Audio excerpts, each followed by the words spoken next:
Today's guest is a good friend of mine, Alesandro Ljubicic. Born in central Bosnia and Herzegovina and escaping the war-torn country where he grew up, Ljubicic studied at the National Art School. After graduating in 2007, he founded the Sydney Art Store, which is now one of the biggest art supply stores in the country. Alessandro is one of the most sought-after artists in Australia, with his works frequently sold out upon exhibition. But it wasn't always this easy. Please welcome Alesandro Ljubicic. But no, thank you. Thanks for coming on, and hopefully we'll share some of the story that you've gone through in your personal life. And appreciate it. Happy to share it. And hopefully we can inspire some people. Obviously, Alessandro, you married the Miss Universe Australia, and you jet set around the world, living a lifestyle that's very envious to most people. But it hasn't always been like that for you. No, and even to this day, you look at of course we look at Instagram and we think, my goodness, he's driving this or he's going there, or but man, we work hard. Yeah, hard, and it was never easy. So we put in the hours. Yeah, no, I'm sure to get to any anywhere of note. It's not going to be an easy process. No one's just going to hand it to you. Correct. And what people forget is what they see is just the result. Yeah, the result of your hard work and the best parts. Yeah. I mean, but I'd like for you to maybe share where you grew up. Yes. And your childhood, and tell me a bit about how you came to Australia. Well, mate, I was born and grew up in a 14th century town called Iwc in Bosnia, believe it or not. And generation to generation, obviously, the family grew up there. We had everything and anything you wanted. Life was good. All the family and friends were close by. I remember, even as a young kid, you can go down to the town on your own and everyone knows you. And of course, during the early 90s, the Civil War broke out. And the parents thought, what the hell's going on? So, amongst the rush, they thought, what, all this is going to, I guess, end. Let's just go to the Dalmatian Close and split. Stay there for a couple of months and we'll be back and everything will be fine. Mate, 2 years later, it did not stop. And of course, we left Bosnia, the Iwc, with absolutely nothing. So photo albums, we left with a few t-shirts and pants and whatever, to sustain you for about a week or two. How old were you? At this stage, I was about 5 years old. So you still remember a lot of those memories? Well, I do remember certain parts, but I was lucky enough that the folks, looking back now and hearing stories, all the things they've gone through, because we became refugees. We had no home, we had nothing, but they struggled, with all this big change. But of course, with myself, being the only child, they thought, we got to protect this kid. So they made sure that I still so-called had the best, which is, you're hungry, you have some food, here's some clean clothes and so on and so forth. I never really felt the impact of the actual Civil War as much as they did. So 2 years went on. It was actually horrific with all the things that were happening, and we had cousins here in Australia, and they sponsored us to come over. As refugees? As refugees. But, they sponsored us and we came, again, with nothing. And, mate, the first thing they had to do, from having businesses and working for themselves and, to going, again, as mentioned, nothing and starting from scratch. It's like, where do you start? You don't speak English. Who's going to give you a job? So they found some, jobs they could get and people that would hire them. So, Dad started at bakeries, Mum started working in factories. And then went on for certain years, and yeah. So what did your parents do back in Bosnia before the war started? Because you said you had everything that you wanted. Correct. So Dad was in hospitality. Mm-hmm. So he had, I guess, the local pubs and also convenience stores. Mm-hmm. And Mum was involved in fashion. Her father had about 300 employees under him where they were manufacturing clothes for Europe. Okay. And she was, So your family was, reasonably well off at the time. correct. We were comfortable. We were comfortable, never really worried about, money or expenses or anything. Mm. And of course, no mortgage. Yeah. That was another thing. So Wow. So that would have been a real shock to everyone. massive shock to the system. When the war broke out. Yeah. And of course, look, coming over here, then going to local high schools and primary schools, starting primary schools, you knew to absolutely no English whatsoever. And we actually landed and we lived in Canley Vale, which is near Cabramatta. And the reason why we went there is because one of our cousins had a property there in the apartment, and that's where they sort of placed us. And we were there for about a year and a half. Yeah. While we got on our feet. And I was just there, learning to speak English and getting in trouble with the teachers because obviously, no English, but I just wanted to play. I was just like, what am I doing? What am I learning? I don't understand anything. Do you have how old were you when you got to Australia? About 7, 8? Correct. Yes. Yeah. So 1993. Yeah, right. Yeah, because I came to Australia around about 95, end of 95, so a couple of years after you, and we're very similar age. And I remember, that was quite difficult for me. Was it difficult for you? Because I came with no English, and you obviously came with no English either. Of course, it was difficult. And I went to all the ESL classes, and the one thing that I learned to this day is, banana sandwich. How funny!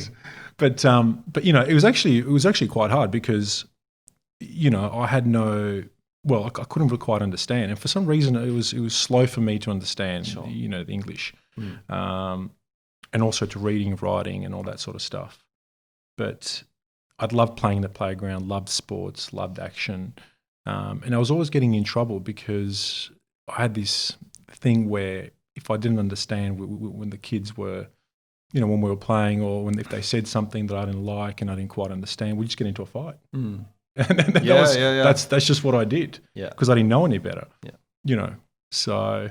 Yeah, I got into tons of fights too. It's very similar because, I'm sure you would have experienced, racism and kids saying stupid shit to you, and that would have been. Look, luckily for me, I don't think I actually went through racism until later down the track. Mm-hmm. I think because I was so in a multicultural, I guess, being in Canley Vale. Yeah. There was really no Aussies. I think there was Vietnamese. Vietnamese, yeah, correct. So everyone was from everywhere, which was quite nice. But yeah, so the parents always worked hard and made sure I had things. It wasn't until we moved to another suburb. We moved to Bankstown at the time, and I went to the Bankstown public school, which every day I walked about 3 kilometres to get to school. Yeah. Because the parents, they'll go to work before 6 a.m. So you'll wake up as this teenager. You'll make your own breakfast. You'll get ready. And you'll just go and you'll walk 3Ks, bad luck. Well, for me, I don't really feel it because it was so natural. But I went there and then I started getting involved into sports and started getting involved into, soccer, baseball, basketball, cricket. And I started, liking basketball. Yeah. And this is, I think, when I started developing, I guess, discipline and hard work. Sure. And my parents always said, do whatever you want to do, but make sure you love it and put everything you have into it. That's very not ethnic parents. No, because think about it this way. My dad, from a very early on, and I'll also tell you, after I finished uni, what they said to me. Yeah. But basically, they said you can do 2 things, right? You can do what you hate and make a lot of money. or you can do what you love and make perhaps average money. But when you lose everything in a heartbeat, you'd rather be on the right side and say, you know what, I didn't make a lot of money, but I loved what I did, instead of going, well, I hated what I did and I've lost everything, all the so-called reward I had. Yeah. Now I'm back to square. Like, it's, you know what I mean? It just doesn't make sense. So that's why they always said to me, you know, do what you love and the rest will follow. Yeah, that's such a, you know, counterintuitive thing, especially from an immigrant family. Because, without a doubt, especially only child as well. Yeah, yeah. That you know, most of us who are immigrant children would understand that. No, you don't get to pick. You go to uni. You go to uni, or you go get a job, and you provide for the family. Correct. And your partner, Monica, she also went through something very similar with her childhood, no? It's unbelievable, because when I met Monica, how we met was basically, you know, mutual friends, Facebook, started chatting. I had no idea who she was. And this is also, you know, 2 years before she even won Miss Universe. Yeah. So when I did meet her, I had no idea her background, her story, anything about her.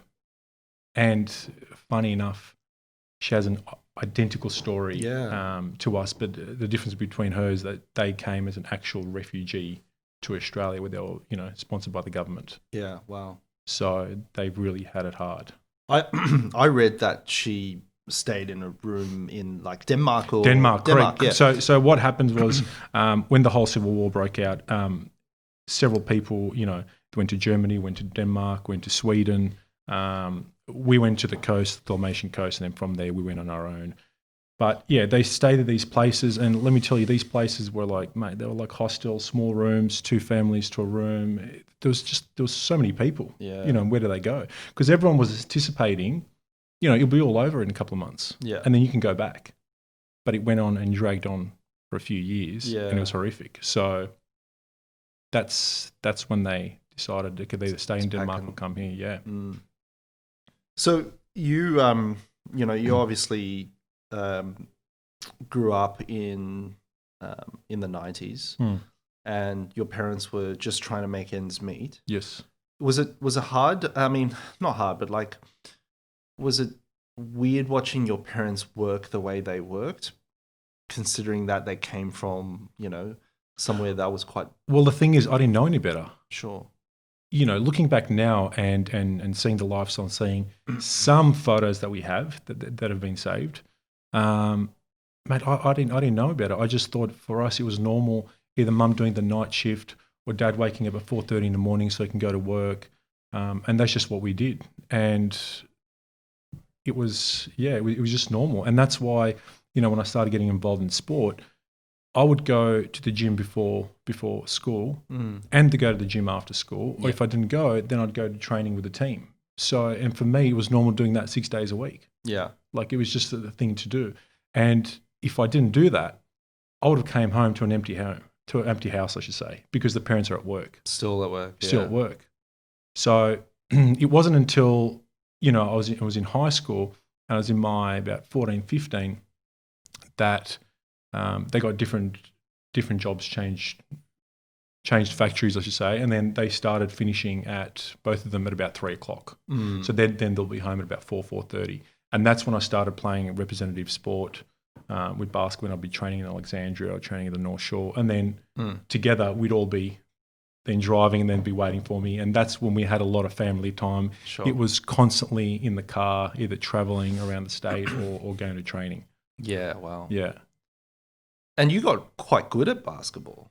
Oh, mate, I loved it. I played for the Bankstown Bruins. I played for the Sydney Comets. We won 3 state championships. Wow. I got 3 MVPs. I started playing for the New South Wales team with the combined Catholic colleges. I had plans to go to Philadelphia and play at La Salle College, and it was just to do, you know, there was a lot of plans. And I had a bit of an injury, and I had to take a number of months off. Meanwhile, while I was doing all this, obviously at school, you know, when you select your electives, and you go extension maths, extension English. Well, I did standard maths, standard English, and I did, did design tech, I did food tech, I did art. Those are my three favorites, and I nailed all of them. Like at the end of the year, when they give the ducks and, you came first in this, first in that. Well, I went up there 3 times and they probably thought, this guy's so smart. Mind you, they're all like art, food tech, so it was all creative things, you know. Yeah. So I've always enjoyed that side of things. And then when during year 11, just before I went to year 12, they said, one of my art teachers goes, you're going to be an artist. I said, look, you have Miss Dagwell, her name. And I said to her, you have no idea. I said, I'm not going to be an artist. She goes, you'll see. Anyway, she said, I want to enter you into this extensive elective course that's part of the HSC back then, to go to the National Art School. And I thought, National Art School, where the hell is that? So East Sydney Tech at that time it was called. Mm-hmm. So I said, all right, cool. Anyway, I got accepted from my school. I was the second person in the history of my school to go there. Oh, wow. And because obviously at La Salle Bankstown, it was all about football, and sports, and the guys loved it. Yeah, so it wasn't really arty. So I went to this extensive course, and we had a lot of studio time, and I met these creative people, and I met real artists, and I thought, oh my goodness, I loved it. I never really thought about anything of it, but I thought, you know what, I loved it. And at the end of it, they said to us, you're going to finish year 12, and after it, if you are wanting to come to the National Art School, you're pretty much already in because you've done this course. You have these credits. Yeah. And I was really thinking about it. And I thought, what do I really want to do? Do I want to go overseas and risk it and do this and do that? Whilst my parents at the same time didn't really want me to go overseas, being the only child. So they said, you know what? If you want to go to National Art School and become a, practicing artist to learn go for it. We'll support you. And during this time, so I went to the National Art School. I was there 4.5 days a week, quite intense, but I was also working Friday, Saturday, Sunday at retail for 3 years, like non-stop, no weekend. And every time I had a holiday, I'd be working in retail. And it was just because I had to pay my way through. Of course. Because my parents were at the time, again, were working, but they weren't making stupid money. They were making enough money to pay the bills, some left over, and of course, at the time they raised some funds and they bought a place, and they were paying the place off. So there wasn't anything extra. So this is what happened, and I was at the National Art School. Absolutely loved what I was doing. But then in the second year, what do you do when you finish National Art School? What do you do when you finish any art school? You get a Bachelor of Fine Arts. Now, where can you get a job with that? And who's going to really take you seriously? Retail. well, retail, exactly right. No one really. But I never really thought about it. The only thing I thought about was, man, I love doing what I'm doing. I love being in the studio. I love being creative. I'm just going to keep doing this and see where it goes. But I came across a problem, right? So when I was playing basketball and I was traveling and whatnot, my parents always bought me the best shoes. Yeah. Shoes for training, shoes for playing, all that sort of stuff. So I also read he used to sell his keyboards. Oh my, yeah. So my dad, to fund your stuff. Yeah. So he'd loved playing the organ and playing different keyboards and all that sort of stuff. So, over a period of months, he'd buy a keyboard and then he'd be playing it, blah, blah. And then I'd be selected. I remember this one time, happened a few times, but this one time I got selected to the Sydney Academy of Sport for this. They did some sort of trial. I went and tried out. I got selected. Anyway, I was go there for I think 2 weeks of intensive training camp during school holidays. And I went there, but the only problem is it's $480 for the 2 weeks. So my dad, back then, trading post. Oh, yeah. He'd go on the trading post, get his keyboard, mate. He'd sell it and use that money to fund it. Meanwhile, I still got the latest, $200 Nikes, Air Jordans and all that sort of stuff. This wasn't the first. This happened so many occasions. And, for me, it was like normal. It was like, Dad, I need to go to this thing. Can we get, he'd sell it. But he'd always say, oh, no, I'm going to get the new model. I'm not really liking this model. I'm going to get the new one. I'm like, all right. But it wasn't until later I sort of figured out, you know what, he was really struggling. They did this for me. But I'll tell you, Yeah, sure. I'll tell you something down the track which made him happy. But anyway, this kept going on and on. Mm-hmm. So in second year, I thought, my goodness, I'm working 3 days a week. I'm studying, what was ingrained in me and from my parents, everything you do, you got to use the best. Mm. So, Neil Perry's a great chef because he uses the best quality meats. Mm. So with everything you do, you got to use the best. So I bought the best paints, the best canvas, the best brushes to get the result I wanted, and that's what was going to make me stand out because I was serious about this. Mm. I wasn't going to do it half-ass. The problem was I was spending more money than what I was making. Mm. And I was going, well, how can I get around this? I'm earning this much and I'm spending this much. So in third year, the art teachers said, listen, we're having, it's a fellowship, scholarship, $3,000. All you got to do, it's open to all the 45 students that were selected for painting. Anyone can enter. And I thought, why the hell no? I'll enter like the night before or something.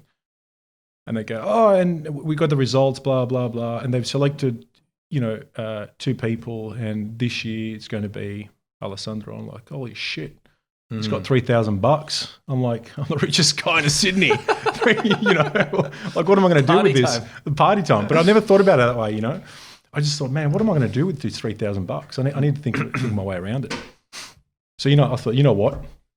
I'm going to register a company and learn how to build a website. Mm. So I learned how to build this home website. Yeah.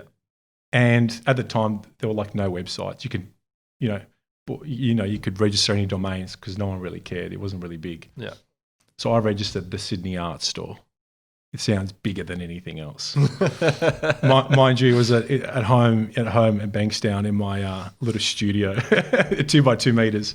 Well, it's in Sydney. It's in Sydney. Well, that's right. That's right. So the Sydney Art Store. And I thought, what company am I using at the moment with my paints? So I called the company. I said, listen, we're a new online store and we're wanting to open a wholesale account and we want to order from you and so on and so forth. And the lady at the time, I'll never forget her name, Angela. She said, yes, of course, we can have a look. Provide your ABN, email us your details. And, because you're in your account, as long as you pay, upfront cash before we send the items, by all means, we're happy to do it. I said, well, that's great because we've got $3,000 to spend with you. So here I am. I ordered this stand full of paint, $3,000 worth. I think it was $2,800 at the time. Yeah. And I started, I ordered it, received it, and then I started telling all these people. Mind you, I built the website. No one ordered anything, of course, at the start. Mind you, actually, I was doing about $250 per month. Oh, wow. Because we were getting like 1 or 2 orders a month. It was like, for me, it was gold, right? Yeah. But the thing is, I was at art school and I was surrounded by all these artists. And I said to them, guys, I've got this new online store, the Sydney Art Store. So anything you want, let me know. I'll beat it by any price you want. I've got no overheads. So then the students started ordering from me and they were paying cash. I'm like, this is great. Yeah. Looking back at it now, the price I was selling it to, I wasn't even making any money, but it was just it was just cash flow. and then the tech guy said, hey Alex, I heard what you were doing, and can you give me a quote on some gesso like a primer, 4 litre tubs? We need 60 of them. I said 60. Holy shit! How much is that going to be? I said, all right. Let me quote you. I said, well, before I quote you, what were your quotes at the moment? He goes, oh, we got a quote for, 6,500 from this supplier. I said, don't worry about it. I'll give it to you for 6,000. He said, all right. And I thought, my God, I've made it. Yeah. So all I did was call the supplier. I said, listen, can you send these products to the National Art School? And then they paid me. And I thought, my goodness, I made it. Rolling. Rolling in it. And this kept going on, and I thought, something's about to happen. And the National Art School, they were so good to me because at the time there was no art store on campus, mm-hmm. and they said, but at the time they had these old 2 retiree guys bringing in handmade paper every Wednesday during lunchtime. they would set up this almost like a market stall. Sure. So being the, I don't know if you'd call it entrepreneur or just filling the needs. But I said to them, hey guys, would you mind if I joined you? And because I've got all the brushes, the paints, and you've got paper, I think it'd be a perfect combination. They're like, yeah, why not? Come and join us.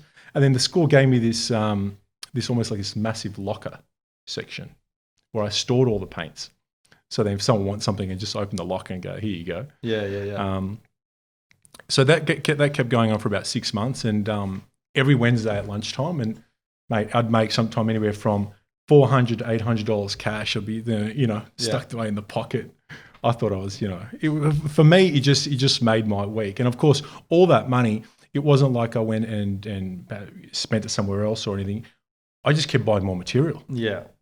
And then during when I graduated, I applied to do my honours, and I got accepted into honours, and that was basically honours and then masters, which was going to be another 2 to 3 years. And basically, you're in the studio, writing a thesis while you're painting what you're painting. And I thought, you know what, it's just not me. I'm just so hands-on. I just want to create art. I want to get out there and just make it happen. And I said to my my parents, hey guys, I've got this great idea. As you know, I just finished. I got accepted into honours. I'm thinking of not doing it. I just want to paint. And how about we open a family business, and we open the Sydney Art, so we open a location. Anyway, Dad's like, listen, you're crazy. We're not going to do it. Mum thought it was a great idea. So she thought, you know what? We've had everything once. We failed. And well, look at us. We're still okay. So she thought, you know what? Fuck it. I'm going to make the decision. Yeah. The house on the market. Wow. Like 3 weeks after that, it got sold pretty much straight away. And they said, listen, this is our profits. I think at the time it was like 85 grand or something. That's all yours. Let's do it. Wow. Can you imagine that? All the pressure, everything, and the parents as well. Mind you, just before they sold the place and everything else, they still kept their other job. So they were still working night shifts to make things, to make things happen. So anyway, I found this place in Dank Street, which was a disaster, down in Waterloo. This tiny little shop. And we opened it, put everything in it, and we worked our butts off. Yeah. There was times, the first 18 months where it was like, you go get petrol and you hope the credit card approves. I laugh at it now, but it was just the way it happens. Yeah, I get it. Yeah. And it was just crazy. And also we were buying from a supplier that I thought was a supplier for everything. But he was giving me school prices, not wholesale prices. So my prices were like double than anywhere else. So people were coming in going, your prices are too expensive. I'm not going to buy from you. And it was an absolute disaster the first 2 years. I don't even know how we made it, to be honest. But all I can say, all the 5 credit cards were maxed out. All the savings were maxed out. And also I went to the, I shouldn't be saying this, but at the time I was with CBA, Commonwealth Bank. He never helped out. He let me help out. But I was there, and I was there in the line, and I was just frustrated because I was putting all these hours. Yeah. Can I just also say the first 2 years I worked 7 days. Yeah.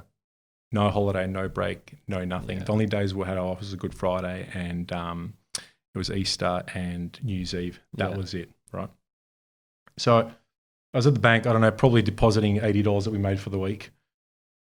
And I was frustrated. And this guy came out. He's like, hey, mate, how you doing? How can I help you today? I said, mate, I'm doing shit. How are you doing? You could just see my frustration. Yeah. But I said it in a charismatic way. It was non-offensive. It was just, sure. I just said, listen, it's just shit. That's just how it is. How's your day? Yeah. And he was manager at the time. It's like, come to my office. I'm like, all right, no problems. He got me a water. He goes, mate, what's going on? I said, mate, I'm running this business. I've applied for a business loan. I just need like 20 grand or something just to get me by to, to get things going.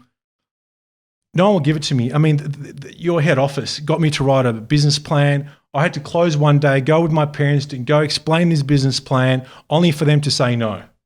I said, so I don't understand. And they said to me, they'll only approve if I give them 20,000. I said, if I gave you 20,000 to take out 20,000, I wouldn't be here asking for 20,000. Right? This is the thing. Yeah. And he goes, all right. So what's happened? So what do you want to do with the 20 grand? I said, mate, I want to buy more stock.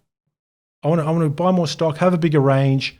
Because at the moment, I just figured out I've been getting ripped off, and my store is empty. I have no stock, and I don't know where to go from here. Right? Yeah. He goes, all right.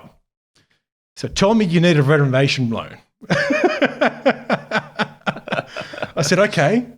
He goes, how much do you need a renovation loan for? I said, 20 grand. He goes, great. I'll fill out the paperwork for you.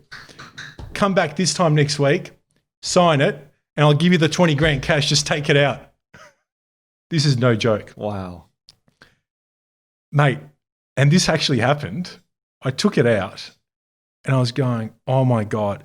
And it was basically me taking out that in cash, holding it for about an hour and a half while I walked to NAB down the road to pay off my credit card debt. Wow.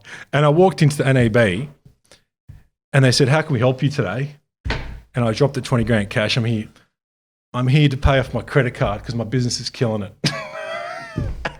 And they said to me, do you need a loan from us? It was just crazy. Oh, but anyway, that got me through for another 6 to 12 months. And, at the time, the business was improving, but we were just at a location where you couldn't really grow. It was just small. It was just ridiculous.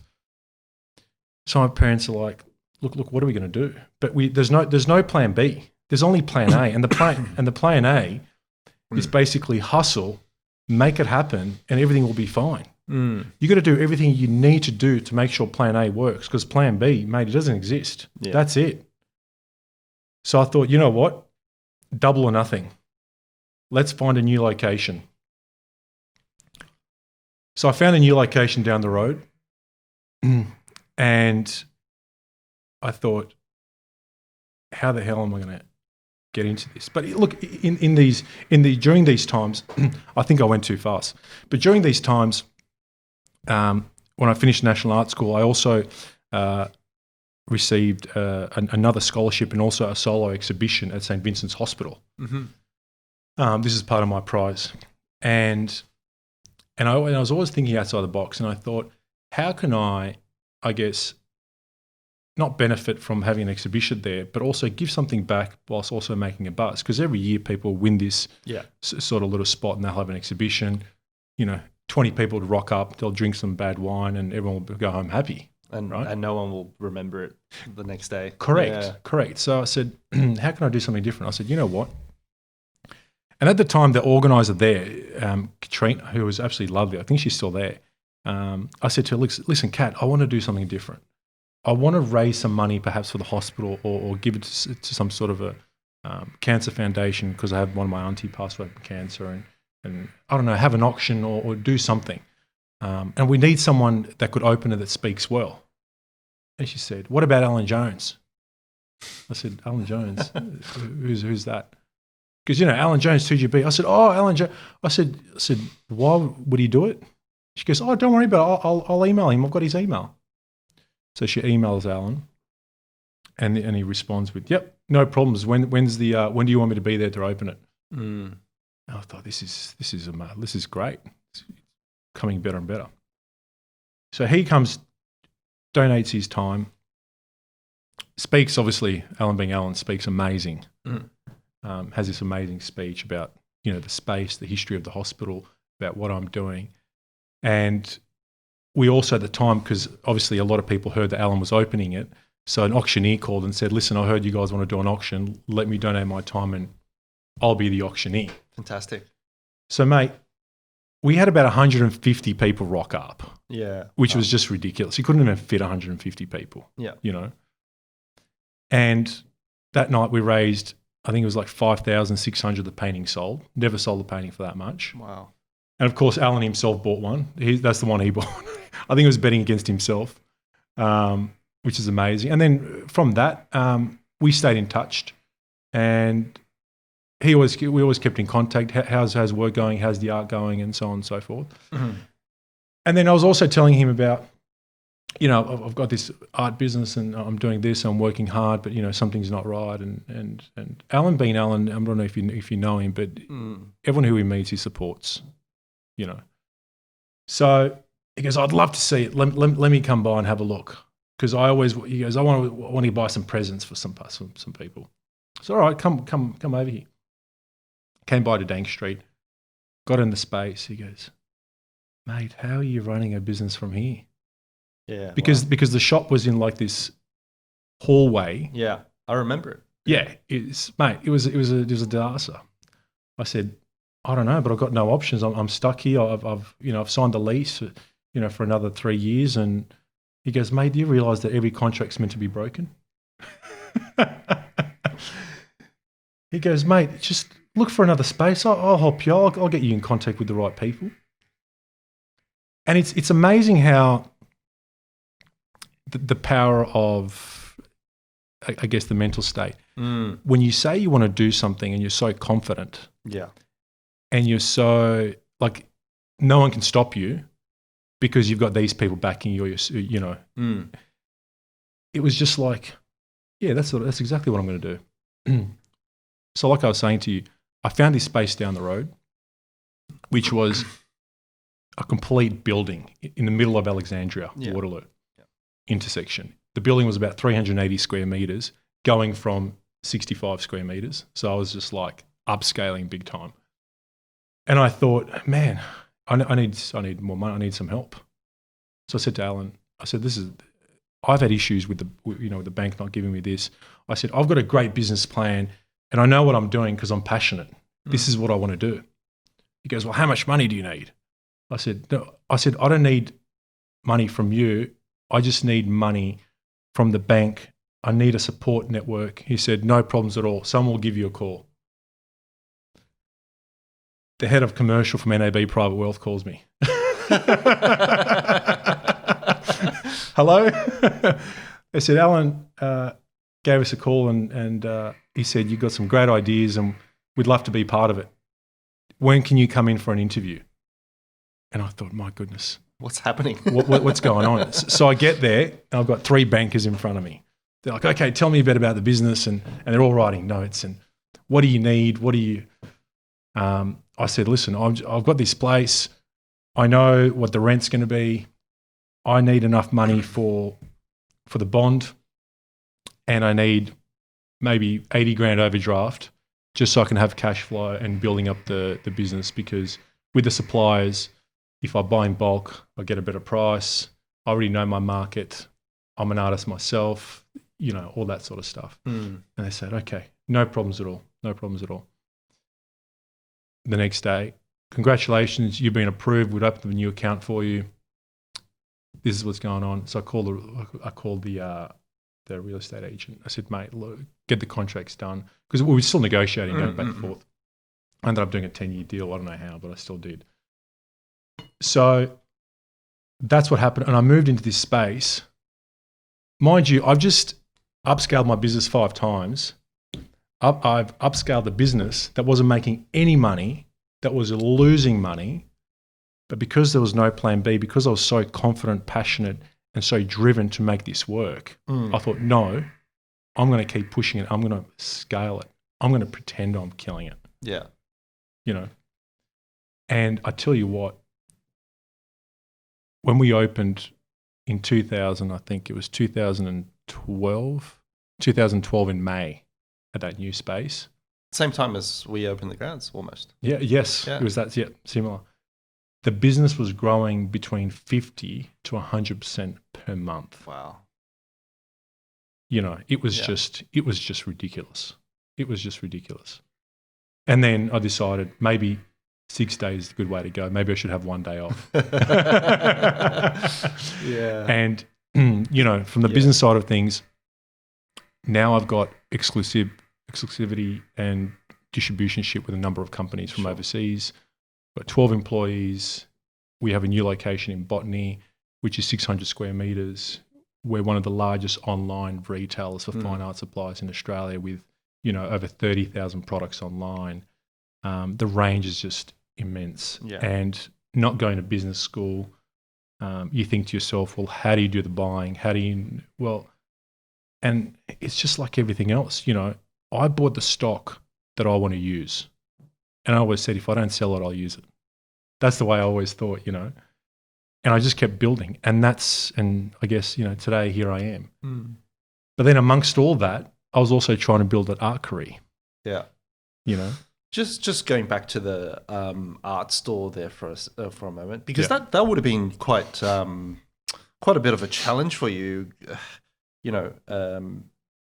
Most creatives obviously use their right side of the brain, and business is very much left side of the brain in many parts. I mean, of course, there's creative sides in every business, but was that difficult to actually learn about business and learn about all that side of things? Because, your passion was obviously, being an artist and being able to paint and create. So I know that if I get taken away from things that I love to do, it's quite draining for me. Yes. I actually don't enjoy it. And in fact, often to my own detriment, I'm just like, I'm not doing that. Yeah. Because well, for me, it was almost like I was on a basketball court. It was a competition, right? So you've always been quite competitive. In that aspect, and my competition was basically, the bills that were coming in, and I was just trying to beat them, and I was just, constantly battling with them. Yeah. But the main reason why I did the art store, it wasn't to make money, or it wasn't to have this maybe a better lifestyle or to travel, or it was basically to fill a need. And the need was for me to become an artist and not be stressed about materials. And that's all it was. Yeah. It was that's what it was. But then I created something which was a family business. I created stability for my parents. I created stability for 12 other families who with individuals I employ. And it was just this thing where it was building a second family, pretty much, without really thinking about it, all because I wanted to fulfill a need of supporting myself as an artist, and that's why if you have a look at my work, I mean, every single work, every single painting, I mean, one of those canvases, large canvases, retails close to $1,000 because of the stretches and the linen I use. And then at the same time, the amount of paint I use, on every canvas is between $2,000 to $3,000. So before I even sold the painting, I'm down $5,000. Yeah. Now, for someone who wants to sell their work and I guess make their name as an artist, going to an art shop and forking out that amount of money and then using the material freely and experimenting, you would not do, because you'd be like, holy shit, I just spent five grand on materials. I got to make sure I turn this into $20,000 so I can pay my bills. Yeah. I got to make sure I produce a perfect painting every single time, and no stuff ups or anything. So the pressure's there, and I think that it's what stops a lot of people, in any field. Yeah. Yeah. Because materials cost a lot of money. So obviously after working 6 days, mind you, I still work 6 days at the shop. And after work, I'd be painting. So building this, I guess, avenue where I could just experiment and do, and that's exactly what I did. And it wasn't until, 6 or 7 years after university that I started getting recognized for my work. And I feel the reason why I was recognized is because I wasn't painting for a gallery. I wasn't painting for a client. I was basically painting for myself and painting what I wanted on my walls. Yeah. And that was it. And that's when it started getting noticed, and people were like, oh, hang on a sec. I wouldn't mind having those paintings perhaps on my walls. And I love it because it's something different. Not many artists do. Yeah. And the artists that do it, they're big time names. Yeah. And their works are, $50,000+. I can't afford theirs, but I can afford this guy's, for $2,500, $3,000 at the time when I started. So that's how the whole thing, in terms of the art career. So When was was it difficult initially at the beginning when you first started out of art school and started painting these what you think is worthy of being on people's walls? Yeah. There must have been a certain period at the beginning where you just sold nothing. Oh, yeah, the first 7 years. Yeah. Wow. The first 7 years. Actually 6 years on the seventh year I started selling, but I was painting these for whatever reason. It was subconscious, I was painting these shipwrecks, and I was painting, with minimal oil, and they had a lot of glazes, which is basically thin layers upon thin layers, which is what I learned at art school. And technically they were well executed paintings which had a lot of depth to them, and they had a lot of, I guess, meaning and a story behind them. But why would you want a shipwreck on your wall? like let's be real. Yeah. Because when you go through art school, when you go through anything, if you're going to create something, it needs to have a story, it needs to have a meaning as to why you did it. I was creating these things, yeah, they had a meaning, but they weren't really connected with me. I didn't really, they weren't really, so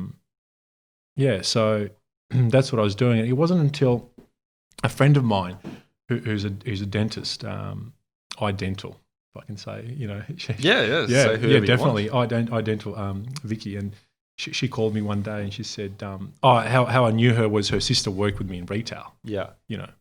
So she said, "Oh, Alex, I'm opening this dentistry and I want to support you. I love your paintings." And I said, "Great, I'm happy to do paintings for you. And how many do you want?" She goes, "I want to fit out the whole dentistry." And I said, "Okay, what do you want?" And she goes, "I want something bright, colourful, and happy. So when people come in, they come in with a smile, walk out with a smile." I thought, okay, well, that makes sense. Yeah. So I started doing these paintings, which were, I guess, bright, and they were happy. And I go, I really enjoy doing these things. Our mum said, but they took a long time because I was doing these layers and these glazes. And can I also say, I was sitting in a bloody chair painting them because the works were quite big. And I thought, fuck, I don't really enjoy this. I'm enjoying the painting process. I love painting, but I'm not enjoying because I'm such a physical guy. I've been playing sport, through all my high school, through primary school, and I've always been active. I need to just get into it. Mum goes, for goodness sakes, you own an art store. Take some paint from the shelves and fucking throw them on the canvas, And I thought, my goodness, my parents again, they good guidance. So I thought, you know what, I'm just going to do it. That was like the turning point. Yeah. Here I was doing these paintings, which regardless of the end result, I actually enjoyed painting. Yeah. And I felt so connected because I was using my whole body. I was, throwing the paint. I was smearing the paint. And, I wasn't using a chair. I was walking. I was stepping back. It was like a workout. Yeah. Because imagine you standing in front of a wall, in front of the TV, walking back and forth to the side for 2 to 3 hours. Yeah. That'd be a workout, right? And I was loving this. So I did all these paintings for Vicky, and she absolutely loved them. And I thought, you know what, I'm going to continue this. So of course, supplying a lot of materials to artists and also galleries and all these people. I was delivering a lot of materials to various galleries, and one gallery was Art Muse down in Double Bay.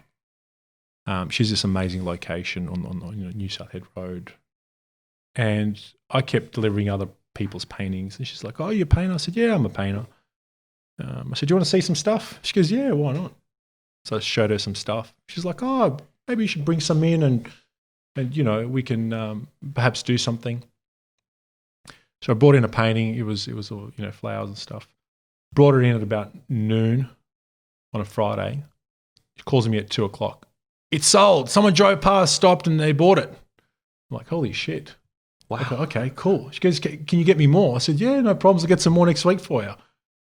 So I'm back in the studio, with adrenaline, just excited, just doing more paintings. So knocked out another 2, bright colours, big gestures. There you go. Same thing, sold the same bloody day. Wow. She goes, listen, let's organise an exhibition. I said, okay, let's do it. I did this exhibition, and I calculated at the time it was I think it's about 100, 110 grand. The galleries take between, depending who the gallery is, between 30 to 50%. At the time, she was 30%. And I said, okay, cool. If I sell this, if I do this, after my expenses, I'll do this. I was thinking about all that because I'm like, I need to make it work because I was going to use about 30, 40 grand's worth of retail worth of paint. And I've never really done that before. Yeah. And I thought, you know what, I'm just going to do it. So I did it. And that's when Instagram started getting, well known. I opened up an account, started sharing things. And of course, being in the industry, I met a lot of people. Wouldn't you know it, come opening night, sold out. Wow. I was just like, holy shit, what's going on? But before this, 2 years before this, obviously I'm just still painting upstairs at the store. No one wants my paintings. I'm doing these dark, shitty paintings. Depressive.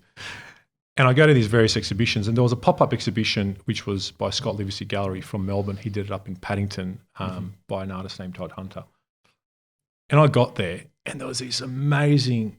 This is probably one of the first real exhibitions I got to. Right, I got there, and there was like a DJ. There was people serving canapes and champagne, and there was this little bald guy with amazing suit on, just laughing, had so much, character about him.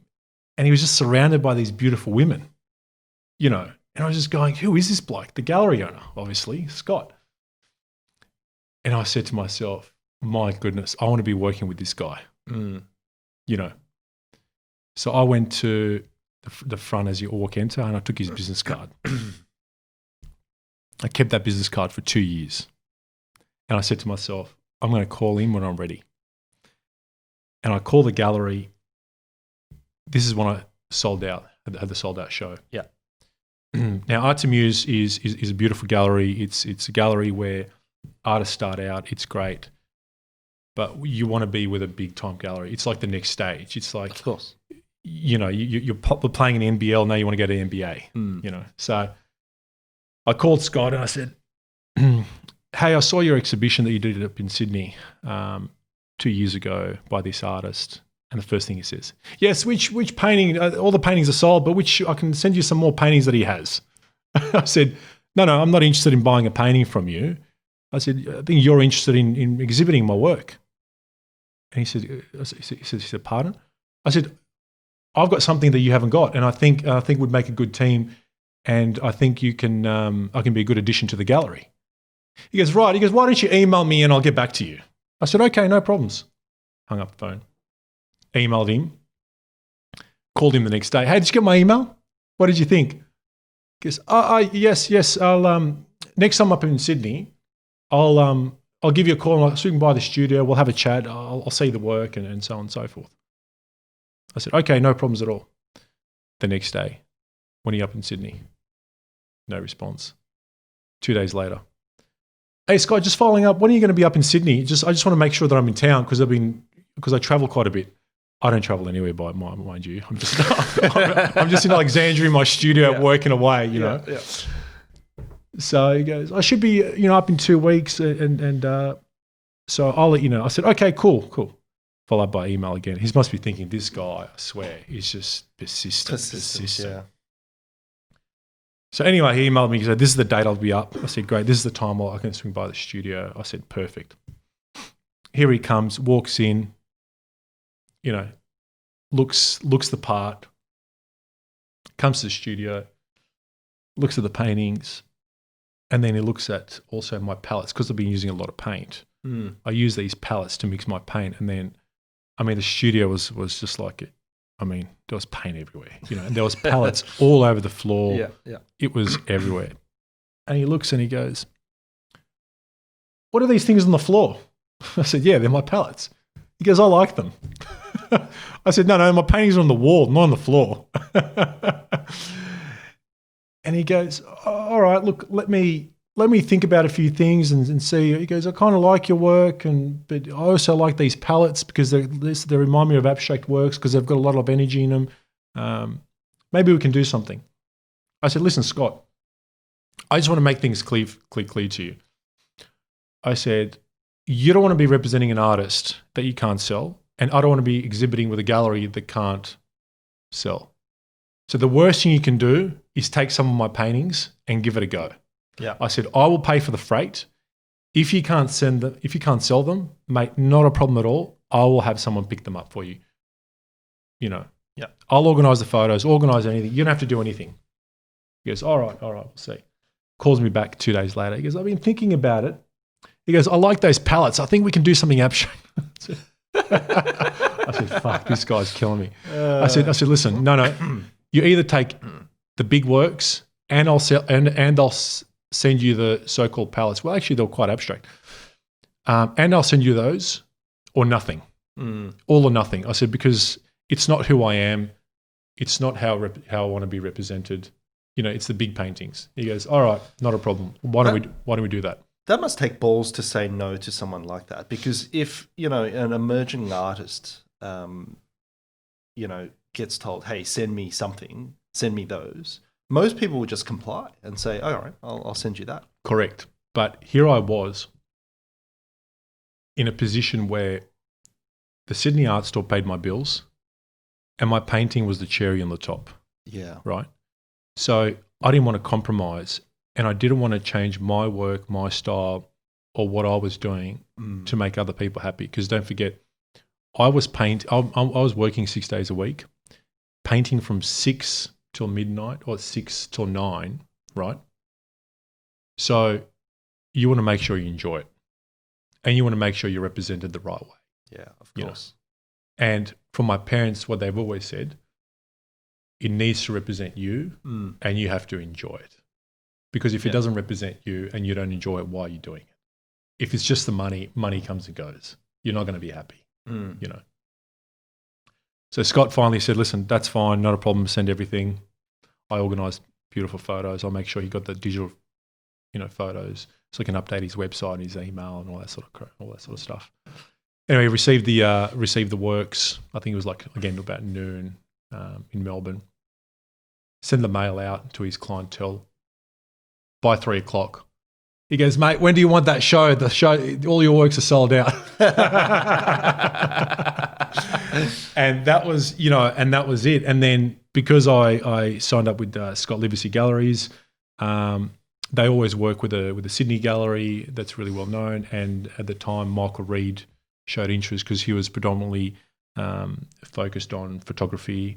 And he said he needed a painter for his gallery to really start off his painting collection. So I was one of the first painters in his gallery, and and I'm both with Michael Reed and Scott to this day. We've had some great successes. We've had every show we've had a sold out show. That's awesome. And you know, they don't get involved in making my work. They don't get involved in what I do. It's just they just give me a deadline and say, this is when we're doing the show. Let us know. Hopefully you'll have some paintings by then. Yeah. Hopefully I'll have some paintings by then. A funny story, the last show I did was with Scott Livici last year, and I think it was like I had a lot on. I was Actually, moving. I came and saw some of that. You came by the studio in Botany, but that was like 3 months out, right? So I had all the canvases hung on the walls, and they were all blank canvases. And Scott came up because he was quite worried. He goes, mate, send me updates. I said, mate, you'll be fine. Anyway, he flew up because he was doing something else as well. He goes, let me come by the studio and see what you're up to. And he came by, all these empty canvases. He goes, I said, what do you think? He goes, what do you mean? I said, what do you think? Here's the show. He goes, mate, they're blank canvases. I said, yeah, but I know what I'm going to do. He goes, okay. And Sophie, the gallery manager, told me on the opening night, he goes, mate, when Scott came to your studio, he called me like an hour after going, I think he's lost it. there's nothing on the canvas. So yeah, that's a funny story, but yeah. So to this day, you see that I'm having these amazing shows, and I'm married to this beautiful, beautiful, beautiful girl, and we have this great life. But a lot of people don't realize that during the day, 6 days a week, I don't see her, and 3 to 4 days a week, normally Monday to Thursday or Tuesday to Friday or whatever, I'm in the studio from 6 p.m. till 1 a.m. or till midnight. And then we enjoy our Sunday together. Yeah. And that's why when we go on trips, we go on longer trips, and we make sure we enjoy everything else that comes with it. So yeah, I mean, yeah, it's such an amazing story, because you hear so often of artists who are struggling, and they don't get the exposure, and they don't get the breakthrough, and they don't get and what I think the takeaway here for some of them is that paint something that people want to buy, first of all, but not compromise on your style. Yes. And then on top of that, stick to your style and stick to your stick to what you believe in. Because if you had said, yeah, okay, I'll send you a couple of my pieces, it might have not worked out, because the way it's presented and the way it's just isolated, it might not have worked. Correct.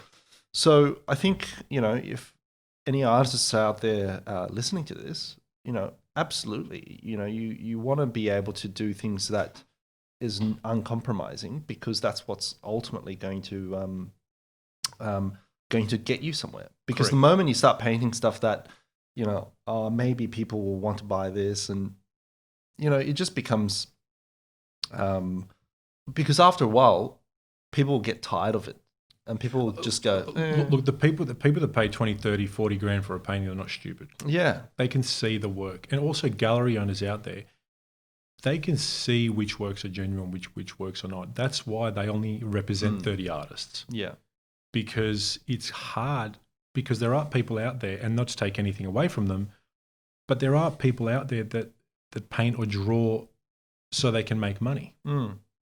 Totally wrong way to do it. Look, totally wrong way. And some of them will be successful for a short period of time, but they'll never get to where they're going. I mean, I always say you need to have a purpose in everything you do.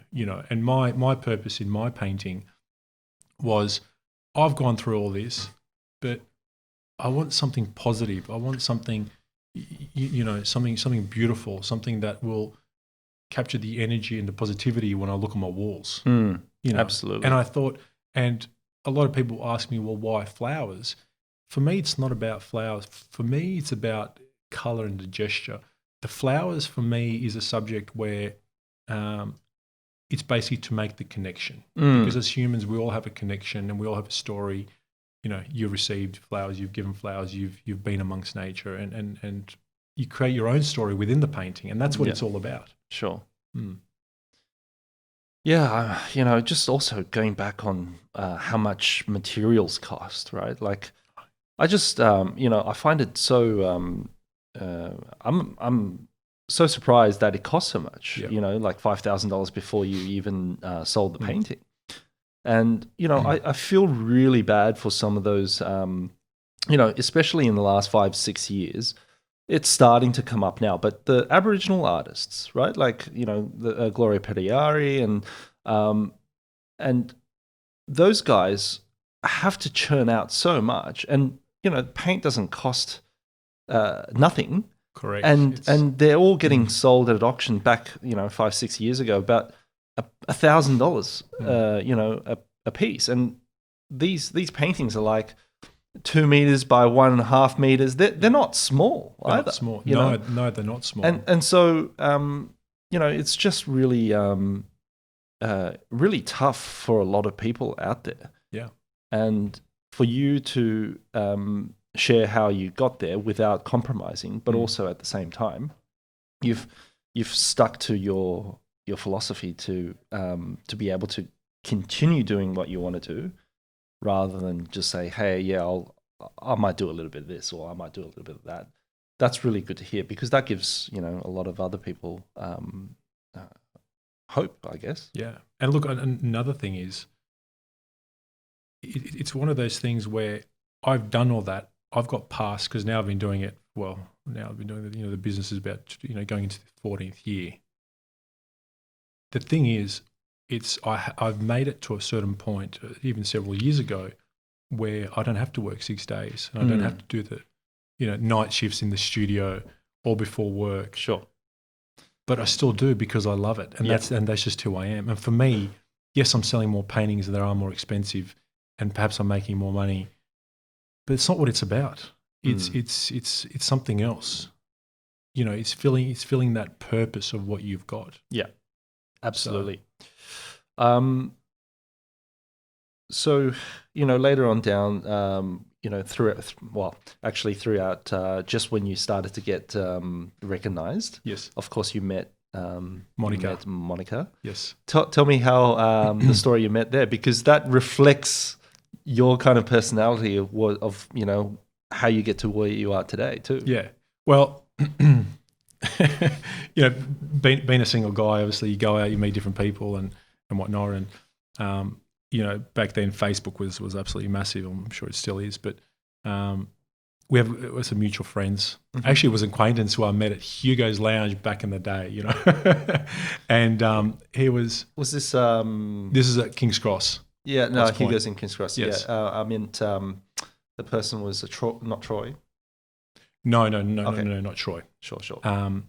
There was another guy, and he was actually also an acquaintance with Monica. He met her through other friends. Okay. So it was this triangle. Yeah. Anyway, he loves taking photos and posting things all the time, and as everyone does.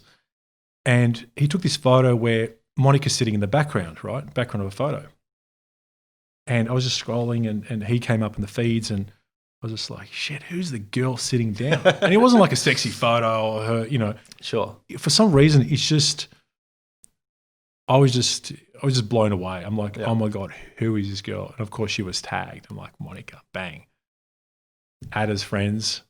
And I sent my mate, acquaintance, I sent a message. I think that's the only time I spoke to him. I said, mate, who's the girl in the background? You know, he goes, oh yeah, that's Monica. Yeah, she's single, she's a pretty cool chick. I'll invite you next time we go out, and, you know, you can meet her. Mind you, he didn't really know her either. You know, it was just acquaintance of an acquaintance and so on and so forth.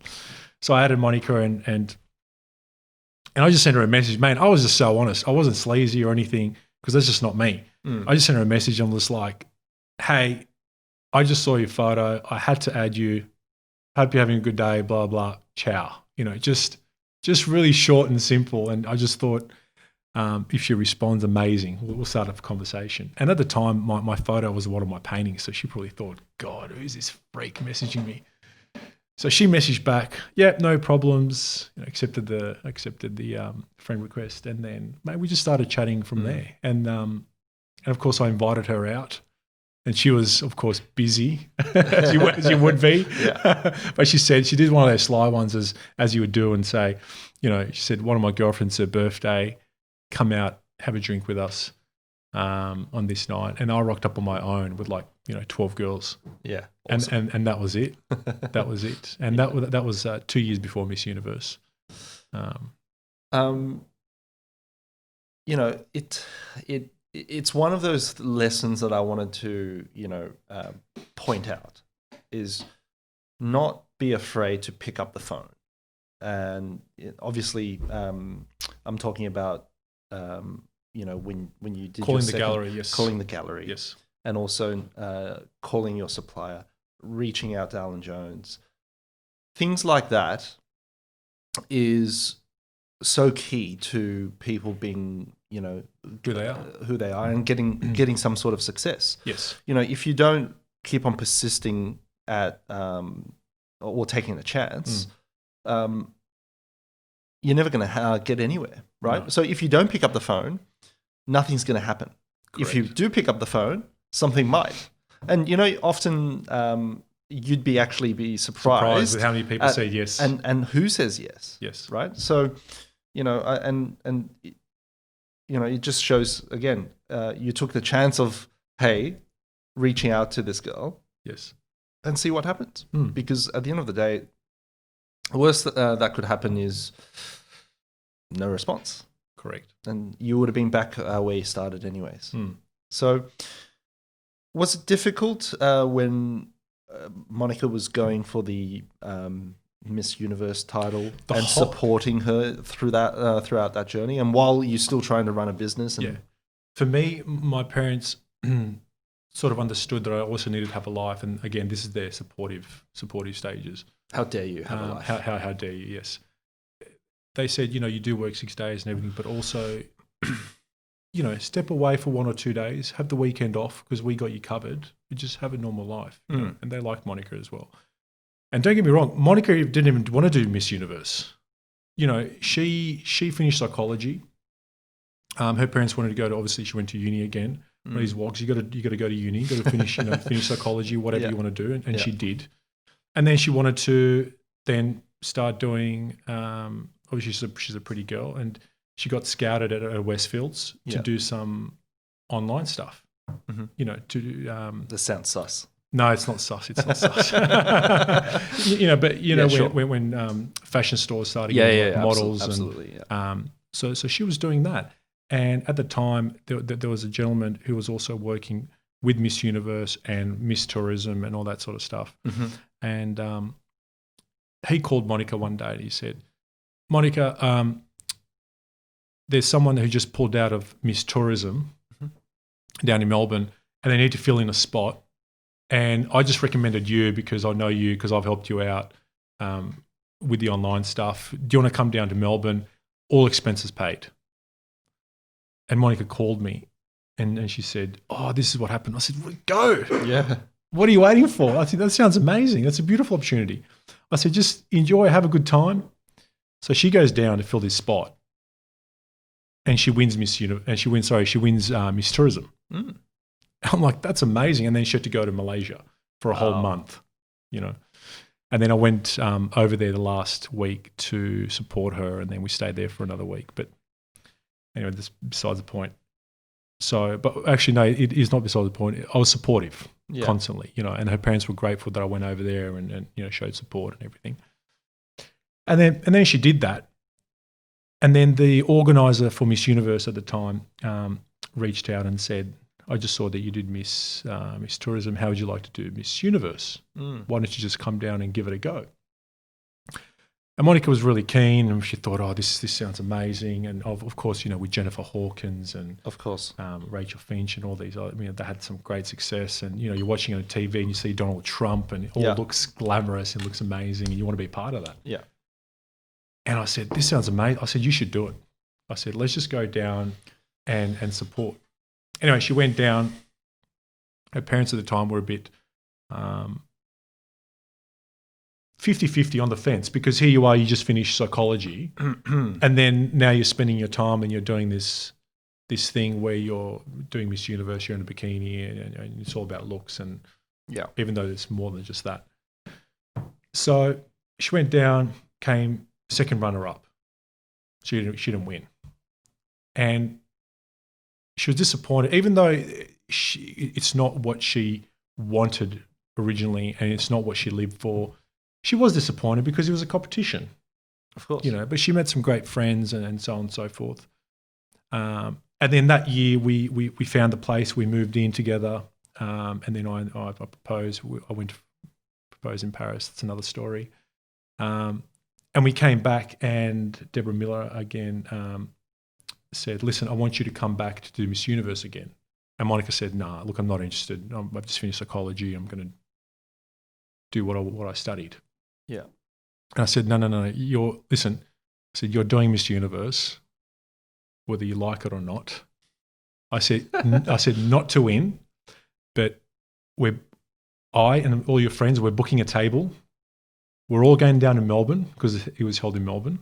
I said, we're having a great weekend away. Yeah. And you're going to have an amazing time. And she looked at me. She goes, you know what? I said, she goes, that sounds amazing. Why don't we get away?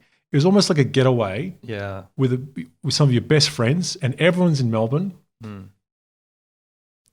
support you, of course, but more so just there to have a good time. And that's what it was all about, you know. So the energy was high. We're all happy. You know, we couldn't care whether she won, whether she came first or second runner-up or whatever. It was just there to have a good time with a bunch of friends, because afterwards we booked dinner somewhere else, and we all wanted to have all these activities. Anyway, so when she went down there, she didn't take it seriously. She actually enjoyed the whole moment. She made some great friends at the time.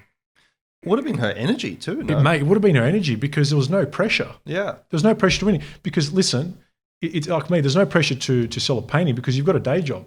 There's no pressure for you to win because you've got a psychology degree and you've got a career, right? Yeah. And you came to Melbourne wasn't really for that. It wasn't for that. You just came to Melbourne to have a good time with your friends. Sure. And wouldn't you know it, she won the bloody thing. Miss Universe, 2015, Monica Radulovic. And I was just blown away. I said, wow, that's absolutely amazing, And from then on, we've just been supporting each other and, with everything. And I've been taking her photos when she goes to events with her. You're that boyfriend. No. I was that boyfriend. I was that boyfriend. Was it a big change? Obviously, being suddenly shifted into the limelight of media and Australian for us, celebrityism, I guess. For us, it still hasn't really hit home, if that makes sense. Sure. Because even now, when it's like, what do you want to do? Oh, let's just stay home, watch TV, and eat food or cook something, or just. It was never about becoming famous or having being a celebrity, but being thrown into that. Yeah. There was a bit of pressure for a while. It took her probably about 2 years to adjust. And when I say it took her 2 years to adjust, I don't think she was fine all the time. But it was, I think, when she felt like she's comfortable in her own skin, and comfortable who she is as a person, and not caring about, is that photo perfect for me to post? Because A, B, and C are looking at it, and A, B, and C want to make sure they get their value, because she's had a lot of sponsors. To be a bit more natural, because you look at her now, when she's having interviews, even with her photos, her posts, nothing's forced. Everything's very natural. It is what it is, and that's who she is as a person. Was it difficult for you though? For me, no, because I loved. I don't know. I felt always this chance of just supporting her as well. With the IWC thing, how that all came about was because, as you know, both of us are IWC ambassadors for Australia, where we've had the privilege of, going to Schaffhausen, going to Switzerland, to Geneva, and sitting next to Bradley Cooper and Lewis Hamilton, and meeting these amazing people. And how that came about was during my 30th birthday, my parents said, what do you want for your 30th? And I said, I'd love a beautiful watch. And they said, okay, well, what would you like? And I said, I'd love an IWC watch. And when I bought the watch, I met the national director for IWC, and he said to me, what do you do? I said, look, I'm an artist. And and he said, well, okay, you're an artist. That's quite different. That's quite different. What makes you buy the IWC watch? Well, why do you like this? I said, well, A, B, and C, and I love the design. I love how it's not too flashy. I love the history behind it. And he goes, okay, that's great. And then he heard that I bought the watch. He emailed me, said, congratulations, I heard you bought the watch. If there's anything I can do, I would also love to sponsor one of your shows. Yeah, wow. As part of IWC. We'd love to perhaps feature you in a newsletter. I said, I'm so grateful. That's amazing. I said, you should meet my wife too. Yeah. So you can get free watch. I said, you should meet my wife. Yeah. She's the former Miss Universe. And I sent him all these links. He goes, oh, great. Do you think she'll love the watches? I said, mate, she loves the watches. Yeah. Obviously especially the men's ones. Yeah. I said, obviously we can't afford them, but you know, and he emailed me, goes, well, can we send her a watch to wear for 12 months? A part of, you know, when she goes to events. I said, mate, I can speak. No, she'd love to. So that's how I got her involved, and I love to give her that support. And of course, you know, then we were traveling for a bit, and then they called us, and they said, "Hey, you guys got any plans the next 2 weeks?" Or I said, "No, we've got nothing. What's going on? How would you like to fly to Geneva in 2 days?" You know, and it was just, I don't know. let me check my diary. And then they flew us business class to Geneva, where it's one of those things where just before you get on the plane, and if the plane is, you know, if you, Europe or, or even in the Middle East, you have to get on the bus and they take you there. Yep. Well, we had an Audi waiting for us. Oh, wow. Yeah. Going like, these are A celebrities. How funny. Like, what's going on? Just pretend it's all good. It's normal. So, you know, we experienced this, and again, it's more of her world, and I love supporting her, because the better she does, the happier I am, and the happier we are as a couple. And you know, she reposts a lot of my stuff on her feeds, and she supports me as an artist. That's awesome. And it's great, you know. That's what a couple should do. Absolutely. Yeah, that's a really, super interesting story about the, how the watch thing came along, because you and I met through, weirdly enough. Yes. We both opened at the same time, around about the same time, but we were down the road from each other. We're about, that's right. And you working 7 days a week for the first 2 years, and me working 7 days a week for the first 2 or 3 years, we probably never saw each other, and we didn't even really meet each other until this watch event. Correct. And for some people who don't know what an IWC is, it stands for International Watch Company, and the model that kind of made them famous is the big pilot, the one that you have on now. And that was a watch that was commissioned by the German German Air Force during the World War II. They had four companies. I think it was LACO, IWC, STOA, and another company I can't remember. But they were the only Swiss company to be commissioned by the German Air Force to make these pilot watches. And I think they were 55 mil, huge. Oh, they were massive. They were designed so big so you can fit over the the pilot's, over the pilot's jacket. Pilot's jacket. Correct. And they still used, I think, radioactive material for the illuminator markers. And so you can't actually wear it that long because you get radioactive poisoning. Yes. But I just love the history and the mechanical side of the complexity. And also, of course, Klaus in 1986 developed the perpetual calendar. Yes. And that changed the whole... Oh, totally. Yeah, it changed everything about the company. Yeah. So... No, we can sit here and talk all day about watches. It's a whole other podcast. Yeah.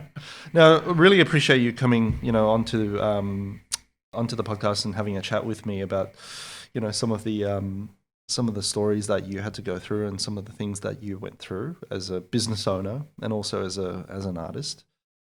I think it just shows to a lot of people that you can make it as an artist, and sometimes it's just you just got to not compromise on certain things and find creative ways to